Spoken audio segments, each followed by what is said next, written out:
Hi, this is Bruce Buffer, and you're listening to the Brats and Beard Podcast.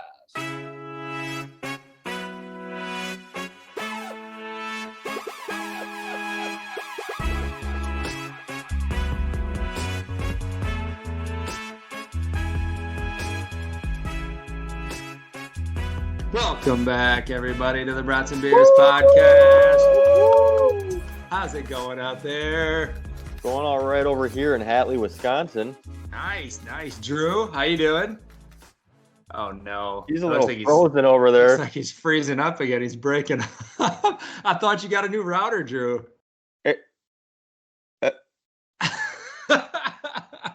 Oh, my God. Well, when Drew figures it out, he'll be joining us, too. He'll reconnect. He'll be fine. If he figures it out, we'll see.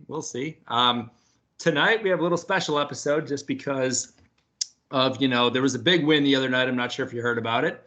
But the Bucks took Game 5 in Phoenix on Saturday night. And tomorrow, actually, the night that you guys are listening to this right now, the Bucks will either be champions or there will be a Game 7 coming up.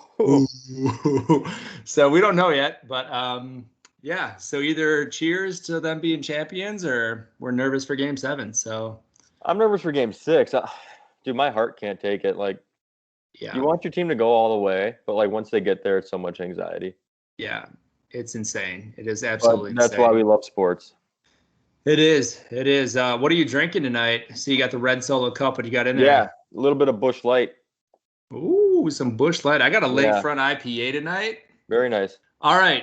Do you have a question of the day for me? I do. So let's say we have hypothetically, it's Game 6. Bucks can clinch the series at home. What would you be willing to spend on that game? I feel like I've answered this in a previous life before. But this is a new situation. It is a new situation. I saw standing room is at 1,100. Okay. I can't say that I would spend that on a game. I don't know. But the Bucks I don't think they're ever going to be back in the finals. I'm not going to lie to you. With the way the super teams are built, we had the best possible outcome this year. I think seats in the upper deck were like 13 or 1,400. Yeah, I saw it was like 1,386, and then fees and shit. So probably $1,500 a pop. Probably $1,500 to go sit at the top, which they aren't bad seats in Fiserv, but just to be there, if I have to sit in the upper deck, I feel like I'd just rather watch on TV. I don't know.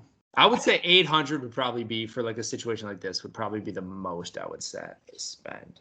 So what if you knew they were going to win? But that would also hurt me a lot. Would you like to go be a part of the win? If I knew they were, God, 1,100 is just a lot.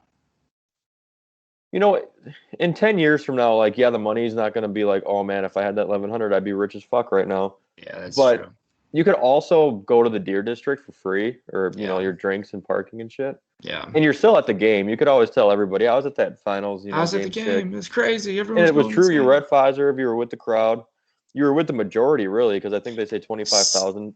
No, still out there. They're letting 65,000. They're opening it to. That's what they said today. I'm like, how are you guys just knocking down buildings now, or what? They must just be blocking off like 6 square city blocks. No, I don't traffic. get that. They literally said for Game 6 we're going to allow 65,000, or we're going to have room for 65,000. It's you better be bringing in 10 more TVs, but even more than 6 blocks. So that'd be 10,000 people per city block, which is not enough room. That's insane. What do they fit inside? 18,000. Some around that. So they're going to have almost 80,000 people trying to leave downtown Milwaukee at one time. Yeah, dude. No, I would pay $1,300 to not deal with that traffic. So true, dude.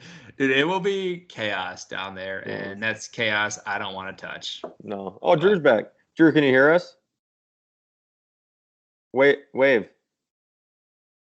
Damn it. He froze again. Is he freezing? Oh, my God. He's got to get off that Cricket or whatever he's on. Jesus. He is on Cricket Wireless. Or Bug Tussle? What's he on? I think it's Cricket. Bug Tussle wouldn't let him down like this, that. That's true. Bug Tussle's the shit. All right. So, I don't know. I'm going with 800. What would you pay? For this game, if it was like a Saturday night and I was, not having to work the next day, I would feel comfortable doing like the whatever $1,100 for standing room, or at that point you might as well pay $1,300 to get a seat. And go get a seat, yeah. But if they lost, I would feel real gut wrench. Like, damn, that pays for my DJ for the wedding, but he's gonna have to get paid at a later date, Yeah, that would be depressing if they lost. That's the only thing. But all right, well, let's go into some tailgating. Okay. We can kind of stick on the basketball train. The USA men's basketball team has been somewhat embarrassing, but I think they won a game, so that's cool. They are getting JaVale McGee, so I think that the tides will shift. They lost Kevin Love, and they're getting JaVale McGee. So so they're moving the right direction. Do you think they're going to be that much better? Okay, this is another question. I'm going to completely bounce ideas a little bit. So once the team is actually going to the Olympics, they're going to have Booker, Holiday, and Middleton. Yeah. How do you think that dynamic's going to work? Like, hey, we just beat you in the finals, but let's play together. I feel like those guys are all like closer than we think. Like, I'm sure they just talk, and like at that point it just becomes basketball, and I'm sure it's fine. I mean, you had that same situation with like LeBron and like some of those guys, and like Curry and like, I don't know, Clay. I suppose, yeah. And that's a deeper hate. Durant, like Durant's a fucking snitch, or like a snake on everyone. Like, he has to play with literally all of his former teammates, pretty much. Yeah, they do. I don't know. I think it'd just be a weird dynamic because it's so close to. Yeah. It's like if they win, then they go to practice in 2 weeks. They get a 2-week break, and then. Yeah, it would be weird. Did you see that reporter who asked Devin Booker how sad he is for Chris Paul or whatever? Yeah. And Chris Paul just sitting there like, well, like, what? I'm right here, bro. Like, what? Like, he's a fucking dinosaur. Like, oh, it's about time he gets here. How do you feel? Are you sad for him as he sits right there? They both look sad when they asked the question, though. So I think the answer was in the face. That guy should get fired, though. That's a dumb fucking question. But it's funny. We're talking about it. He's going to get a raise. It's true. Hey, Bob, go ask some more stupid fucking questions next game. Get more airtime. We like that as a network. I see you guys lost game 6 here, so the series is over. Do you guys wish it was a 9-game series? I did see they keep asking Giannis these questions about like his block in game 4, his dunk in game 5, and he's handling it pretty well. He's like talking about like, ego needs to be left at the door. If you dwell on the past, that's your ego talking. Do you think that's real? Like, you think that's actually like how I do?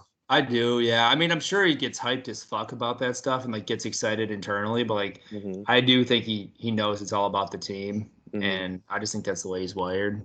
But so you were watching the game, I'm assuming? Yeah. So when there was like 9 seconds left, and Drew Holiday, instead of dribbling it out for a foul, throws that alley-oop from 25 feet out. Yeah. Were you swearing at him at that point? No, I mean, it happened really fast. I was pretty intoxicated, but so I was pretty fucking hyped. Like the steal, I was hyped, and then like he let it go, and then I saw Giannis, and I was like, all right, he's got to get this. And then Giannis misses his game-sealing free throw. To make it a 2-possession game. Also, the way on that Chris Paul pushed Giannis, if somebody did that to Chris Paul, he would have like been in the 10th row crying, wouldn't have moved. Could you imagine if LeBron would have even gotten pushed like that?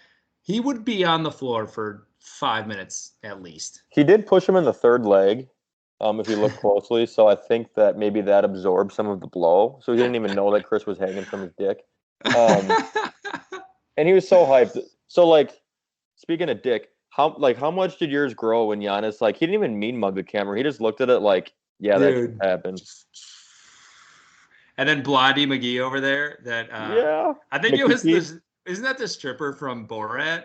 That is, like, yeah. They let him onto the bench. So she, just comes out like that's the first person that greets Giannis. And maybe they're closer than we think. I think that maybe like Giannis is seeing potential in him because he's like a young, lengthy. I think he was just the furthest down the bench and was like, "Fuck yeah." No, dude, Thanasis is always at the end of the bench. Why was he ruled out before the game? I missed his 10 seconds of fame in that game. He got ruled out because he's bad at basketball. So they actually said, "You're bad. You're not playing today." And he needs to be bad the next game too. There were I think Lopez was like under 30 minutes of play, so they're kind of fading him right now. Yeah. Connaughton's getting more minutes, which I'm not mad about. He's a hustle player. I think he gives us a lot of juice. He can be a liability on defense though, which is the only thing. That three though, his three's not going. It's getting underrated right now. Like that was a go-ahead three in clutch time. He can't hit threes, but I'm just saying it can sometimes hurt us more, especially if he's not hitting. Like it'll hurt us more on defense. It's like Tucker can like be missing his threes, even though that's what he's like there for. But he will still bust his ass on fucking defense, which is what we need. So, yeah, they're good hustle players. They're not great basketball players. Yeah. And that's kind of like our weakness. But when it's all going well, then it's a good thing. Yeah. Very true. Very true. Yep. I'd rather have like their two young players over in Phoenix and see it, versus Tucker and Connaughton. What play is more iconic, the oop or the block? The oop. And what does he have to do to make it even more iconic in the next game? Just hit a three or something? Hit a half quarter to win it? That would be fucking iconic. I would also be pissed that he was shooting that, though. Well, I mean, if he's shooting that, that means, like, we're behind in the final seconds, which would be, a heart-wrencher. To be more iconic than either of those two plays, I think he would have to get the steal himself and then posterize someone as time expires for a 1-point lead. That would be dope. That would be amazing. And then walk into the locker room. Like, I'm getting ready for next season. This was just one of the steps to get to greatness. This is what Kobe told me to do next. I am the Terminator. Kobe's prodigy wins no matter what. This is a win-win for Kobe. I think the most iconic part about that whole game was that LeBron was courtside just for CP3's support. And then the game was just greatness. Where Giannis is sitting when LeBron's sitting courtside and Giannis is just fucking throwing it down. Yeah, I fucking love that. Makes me so happy. Anyways, all right. Let's go on to a different sport for now. Major League Baseball, Jacob deGrom went to the DL. I saw. Did you see the Yankees fan that hit Red Sox Alex Verdugo with the baseball during the game, and now he's banned for life from all MLB parks? I did not see it. I heard him talking about it today on ESPN. What happened? I didn't see him actually get hit with the ball. I saw like right after, like the ball like literally was just on the ground. He was like wanted to fight this guy, but I think a fan just had a baseball in the outfield, and it's like really shallow there. And just fucking pelted him with the baseball standing in the outfield. And he was livid, like very angry. Like literally calling out the guy, like wanting to fight. Yeah, I heard he wanted to fight the guy or meet him outside or something. So everyone was like pushing him like back. And then, the cops came and he is now banned. Definitely not worth it. Yankees fans are idiots. So what about like a couple of years ago when that dude took that home run ball and fired it back and hit Jose Altuve as he came around second? That was pretty awesome. I don't think he got banned though, did he? That was just you can't even be mad at that. That was just a great throw, dude. Yeah. Good work by that guy. So I guess I'd have to see it to see like how close he was. Because they were saying like it's okay for fans to throw balls back, but like you have a huge outfield to throw it into instead of hitting a player because that's like a projectile. The thing is too, which I did want to check, I don't even know if it was off a home run. I think he just threw it at him with his back turned. I'm serious. He just had a random ball? I think so. Like, I could be very wrong and I could be sounding like an asshole, but it didn't seem like a home run situation. And he had to have been within 15 feet, I would guess. So do you think you're impressed that he hit the guy? No. Dude, and there wasn't a home run. It was just like a random fucking they threw a ball. Like the pitcher threw a ball and then they just started pointing out there. I do love that everybody in the stands they're pointing at the guy that did it. They're like, "Fuck it, it was that guy." I'm not getting fucking in trouble for this. No, fuck it. No, that was too much. Yeah, I mean that's dangerous. Don't do that. On SportsCenter, they were blaming COVID. For this. They were. When in doubt, just blame COVID. They're like, people have been pent up too long and they don't know how to act in public. I'm like, that is a fucking lie. It's like, I've been pent up as long as the rest of them, and I wouldn't go to a game. I'm not going to go to a game and fucking throw things and put a player in harm's way. Yeah, stupid. That's just dumb. Just dumb excuses. dumbass media. Did you see shots were fired outside of Nationals Park? Yes, dude. This world is just bad. Insane. And like Tatis and all them like thought it was like inside because I guess you couldn't really hear. So like they started like just he was like pulling fans out to bring him to the dugout and all this shit. And like he had family there and he was all freaking out. But You look at all the fans he's pulling out, they're all just like extremely attractive 24-year-old. Come on down here, guys. We need your safety. It's like an old guy. No, fuck you. You go get shot over there. Come on, ladies. Smart man, though. They did never say who it was, so it definitely could have been. Yeah, that's crazy. That's just the world, I guess. Nobody died though. I think one lady just got shot in the back and she was fine. It was a flesh that would wound. still suck, dude. Like, hey, I can't make it to work tomorrow. Oh, a little bit too much fun at the game. Yeah, I got shot in the back by a 9 mil. Shot, yeah. On a drive-by, 3 cars shooting at each other. Cool. Fucking nuts. Insane. Dude, it's happening everywhere. I like living in Wausau for that fact. It's like I can just stick my head in the sand and make believe this world isn't fucked. Yeah, Milwaukee's been bad. Milwaukee's been really bad. See, it's like that's the last thing we need. If some bullshit happens like outside in the Deer District, then it's gonna ruin the Deer District, and the game's gonna get stopped if there's a gunman, and it's gonna be fucking brutal. There's been shootings down there on like Water Street and shit recently, and it's like it's crazy. Olympics. Did you see the sex deterring beds? No. So in the Olympic Village, they are going to. I heard them on the radio talking about it. The beds, if there's too much force, as in like a humping action, the beds give out and they collapse. They're cardboard beds? Yeah. Oh my God. So if there's too many Olympians having the sex, the beds will. But also, it's like I've had sex on a bed and I've broke it. Bree can verify. But I feel like that wouldn't be the like, shit, the match is on the ground now, we better stop. Like, no, it's like, that was still sweet. gonna Let's keep going. I think there's gonna be a lot of broken Olympics cardboard beds points. when they come to go home now. When they come to clean out the village. All those beds are gonna be broken down cardboard. I don't even care. That's insane. That is kind of hilarious. Like, do they have couches or anything? It's like, people can have sex other places. Nope. They said if you're gonna have sex, you have to do it on the bed, and then you can't have sex. That is too funny. Oh my God. Just no. So, this Olympics is it's gonna be, I don't know, no fans, no sex, no clapping, no high fiving. It'll be steroids. It's gonna suck. No marijuana for that one individual, Shikari.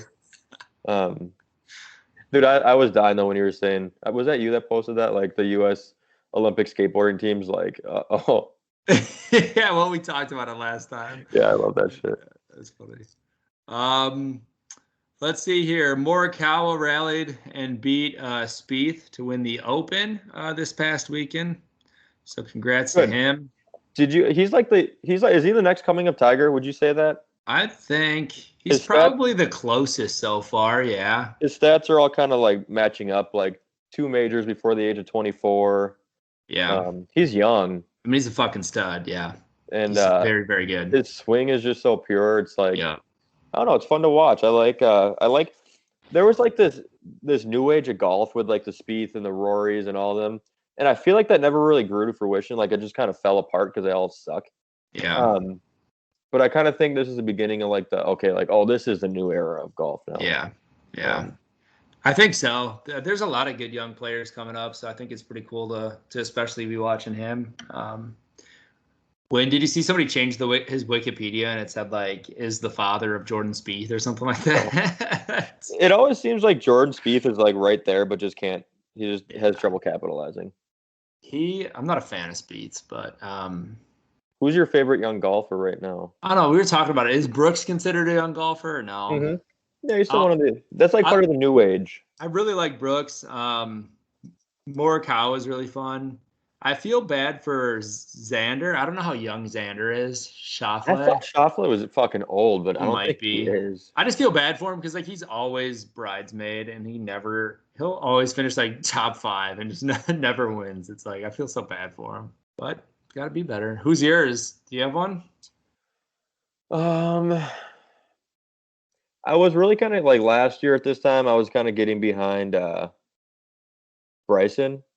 Yeah, but he's just, I don't know. He's a head case, and it's not. his physics isn't working out too well. I did like him for a little bit, just when he was bombing shit, because it was just fun to watch. And then like I learned more about him and like watched him more, and I got really annoyed with him really fast. And I was like, not good. He's like always making excuses. Did you see he called out his driver company?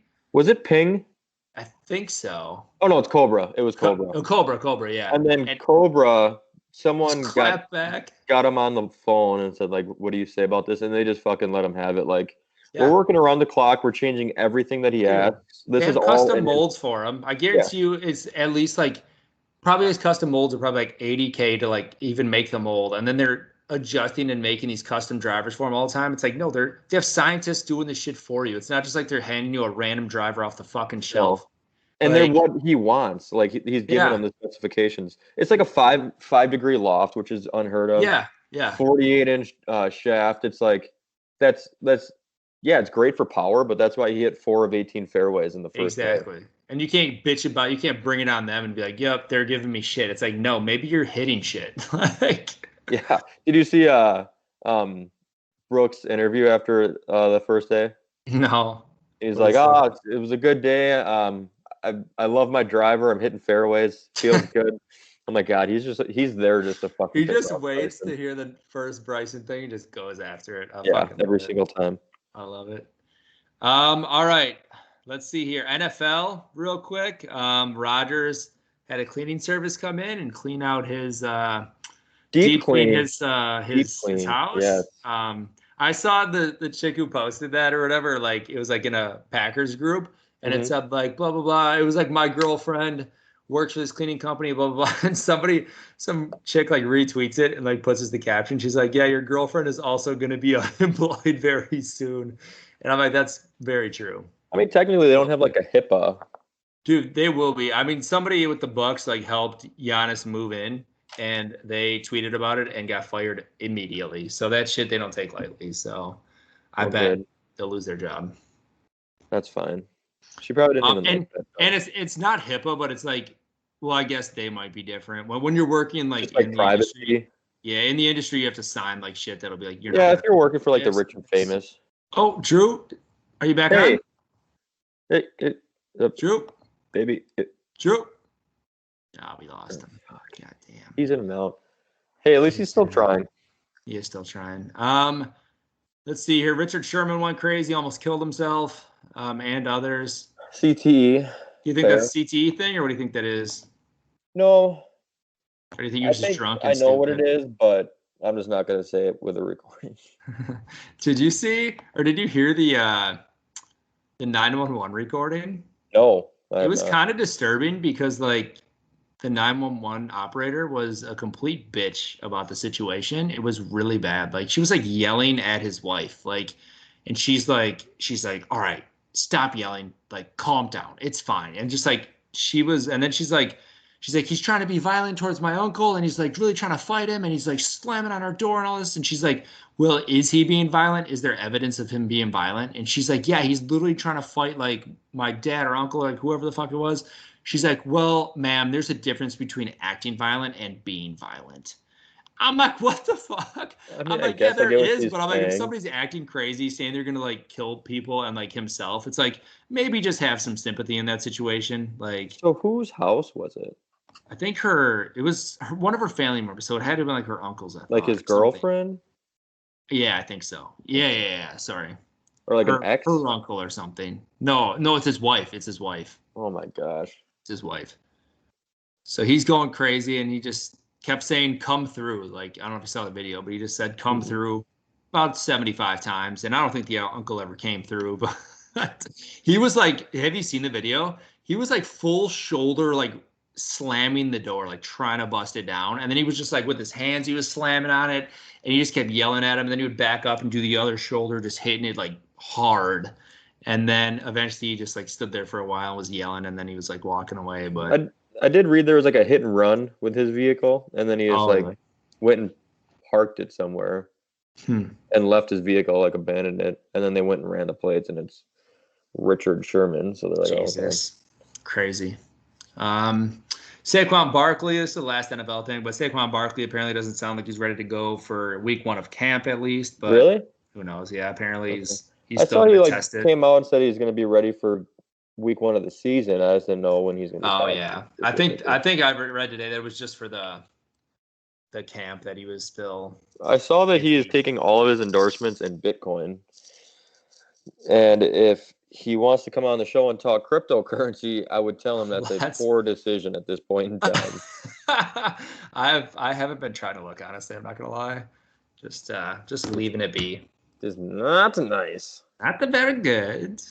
All right, you got anything else in tailgating? Otherwise, let's move on to our main event here. Okay. Main event. We're doing one quarter tonight. Doing a little different. We're just gonna do a little bit of trivia. Some quick run through trivia of everything from NBA playoffs, NBA finals, Suns and Bucks history. All right. So I'm just gonna throw some questions at you.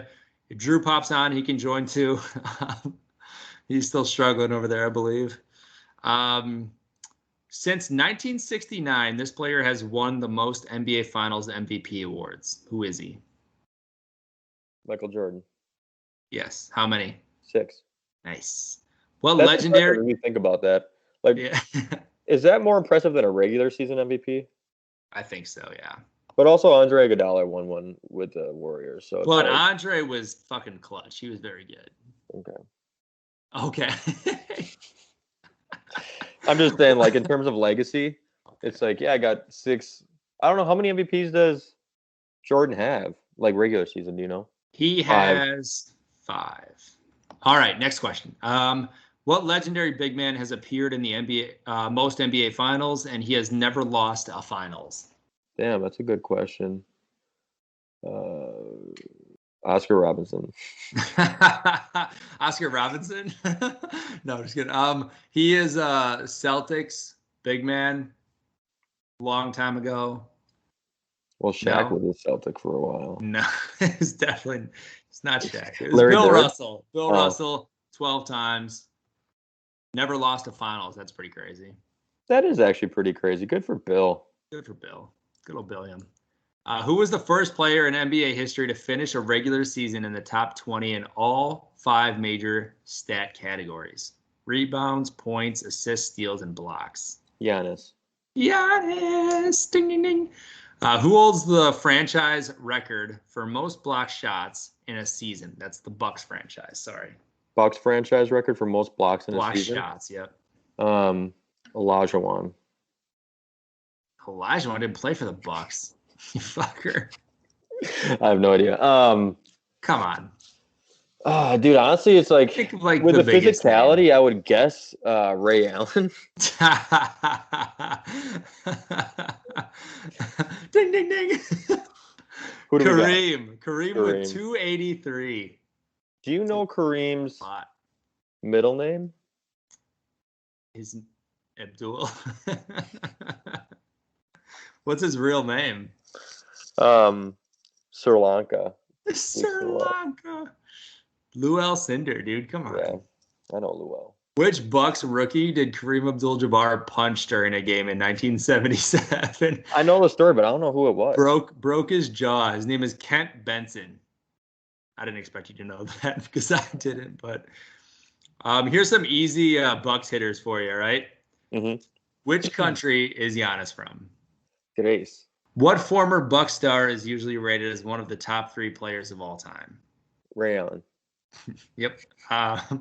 What Hall of Fame point guard joined Kareem to lead the Bucks to the 1971 NBA title? Ray Allen. Ding, ding, ding. The last 2 answers, people were Kareem and Oscar Robertson. Who is the leading 3-point shooter in Bucks history? Ray Allen. You are right on that one. That is correct. I knew there was a Ray Allen question. Good job. What is the nickname of former star Glenn Robinson? The Big Hurt. The Big Hurt. Oh, you are crushing this game. Big Baby. Big Baby. Who became in 2018-19 the only player in NBA history to shoot 50, 40, 90 for an entire season? Malcolm Brogdon. Yes. Ray Allen. What Bucks player was a 5-time All-Star during the 1980s? This one's tough. Ray Allen. Sidney Moncrief. What Australian player did the Bucks draft with the number 1 pick in the 2005 draft? Matthew Dellavedova. Andrew Bogart. What is the nickname of sharpshooting center Brook Lopez? He's got a nickname? I call him that big dumb fuck every time I see him get the ball. Is that close? The big hurt. Splash Mountain. All right, let's do some Phoenix Suns trivia to wrap it up here. Oh, perfect. What year were the Phoenix Suns founded? Holy hell. Phoenix Suns were founded abruptly in 1956. Ooh, 1968. Wow. Abruptly. What year did the Suns first reach the NBA Finals? 2020. 1976. Oh. What is the most points ever scored by the Phoenix Suns in a game? Ever? Yep, ever. Interesting question. I'm going to say 142 points. 173. Holy fuck. Tell me more about that. They scored a lot of points. I believe they beat like the Atlanta Hawks or somebody. It was like they scored 143. It must have been a multiple overtime game. I would assume so. It's got to be. What player was nicknamed the Round Mound of Rebound? I'm not even going to guess on that one. Come on. The Round Mound of Rebound? Yeah, you know this. From this year's squad, DeAndre Ayton? Oh, no. Back in the day. He's now a host on TNT. Is it Baldy Barkley? Yes, sir. Chucky. Who is the oldest player to score 50-plus points in a game? In the Suns? For the Suns. History of the Suns. Charles Barkley. Good guess. Jamal Crawford. He scored 51. Oh, I forgot that he played there too. At 38. So impressive there. How he scored 51 points at 38 years old? 38 years old, yep. Which player has the highest single season free throw percentage in team history for the Suns? Is it a current player? No. He is a current coach. Is it Doc Rivers? It is not. He is a point guard. Is it Jason Kidd? It is not. The other great point guard that came out of there. Is it that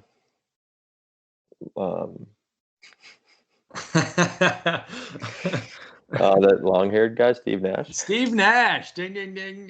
He shot 93.8% in 2009. I thought it was going to be higher than that, but whatever. What, higher? Like, how much?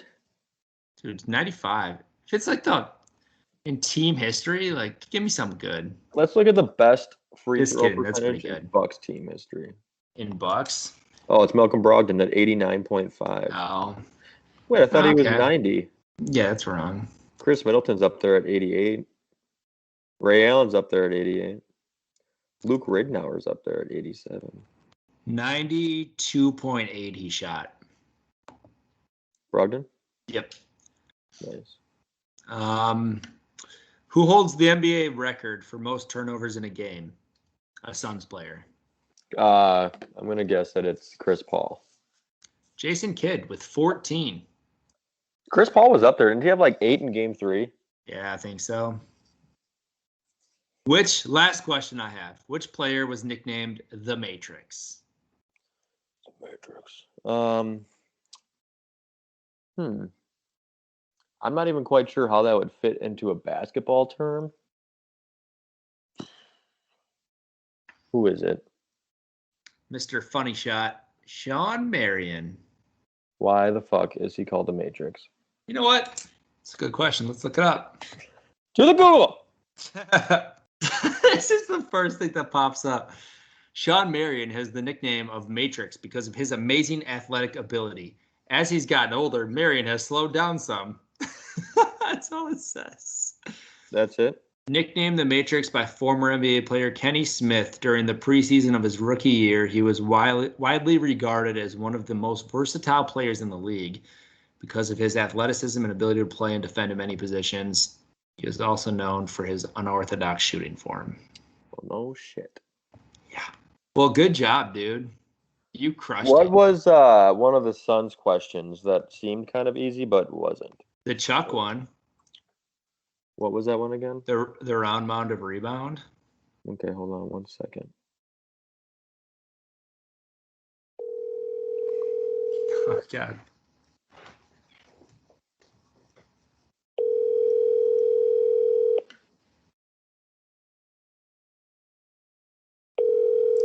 We'll see if this goes through here. It's not working. Not looking good. Not looking good at all. Is this true? Mm-hmm. This is Drew Hackenmiller. Please leave a message. Ask him. I was just going to ask him about his voicemail.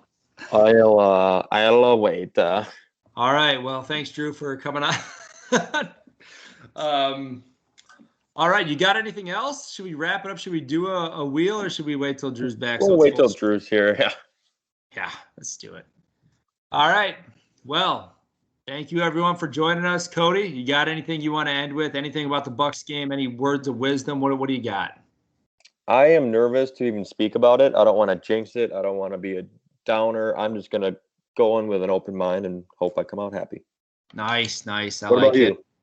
Oh yeah, I don't want to be a downer either, but I have played pessimistic mindset this entire playoffs, so I guess I'll continue that and hope for the best.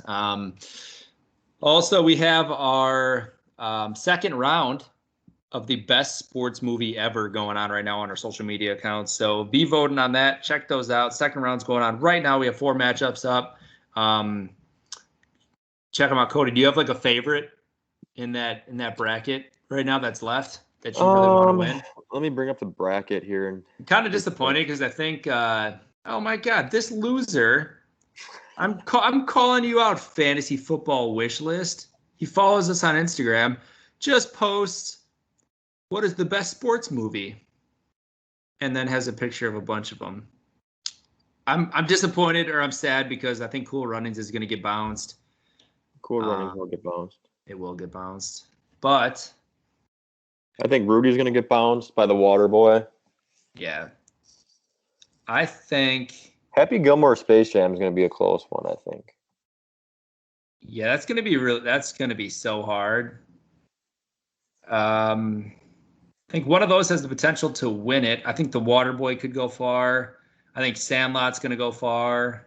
Remember, the Titans has a pretty. I mean, it'll eventually Easy meet up road. against Caddyshack, but I think it's Yeah. gonna hold its own. I take Caddyshack out of that. It'll be interesting. It'll be fun to see. It will be. Keep voting. We've had a lot of good comments. A lot of people like sliding in our DMs talking about matchups. Remember, I'm not deciding these outcomes, so Yeah, you are. if you don't like it, tell more people to vote. I don't know what to tell you. We have some interview episodes coming up. Woohoo! Woo! Alrighty. We'll talk to you soon. Bye, everybody.